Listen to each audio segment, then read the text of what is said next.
Today, I want to extend my best wishes to all who are celebrating Nowruz here in the United States and around the world.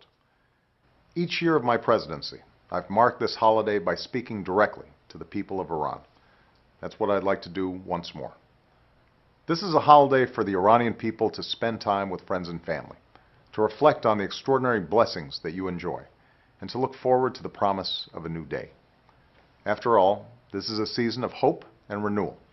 And today we know that this is also a season of promise across the Middle East and North Africa, even as there are also enormous challenges. I believe that there are certain values that are universal. The freedom of peaceful assembly and association, the ability to speak your mind and choose your leaders.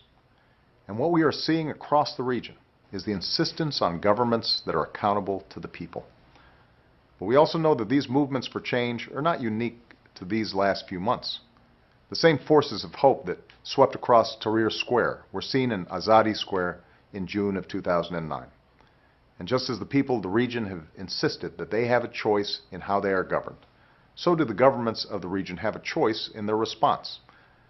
So far, the Iranian government has responded by demonstrating that it cares far more about preserving its own power than respecting the rights of the Iranian people.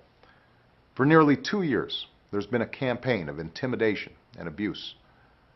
Young and old, men and women, rich and poor, the Iranian people have been persecuted.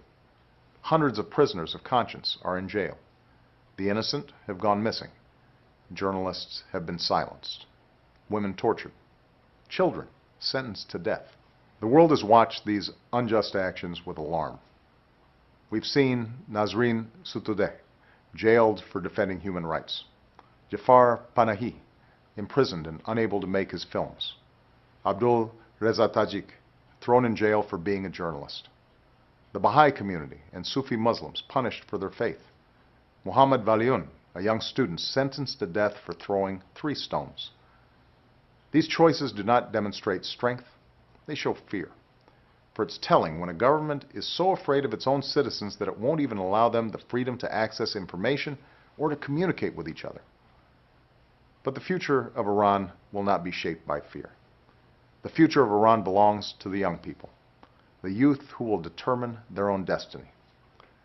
Over 60% of the Iranian people were born after 1979.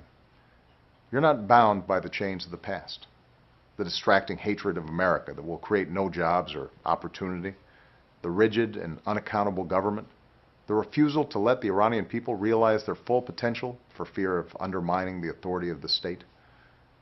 Instead, you, the young people of Iran, carry within you both the ancient greatness of Persian civilization and the power to forge a country that is responsive to your aspirations. Your talent, your hopes, and your choices will shape the future of Iran and help light the world. And though times may seem dark, I want you to know that I am with you.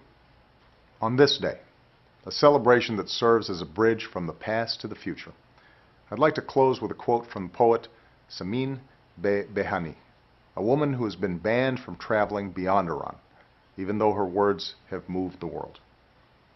Old I may be, but given the chance I will learn. I will begin a second youth alongside my progeny. I will recite the hadith of love of country with such fervor as to make each word bear life. Let this be a season of second youth for all Iranians, a time in which a new season bears new life once more.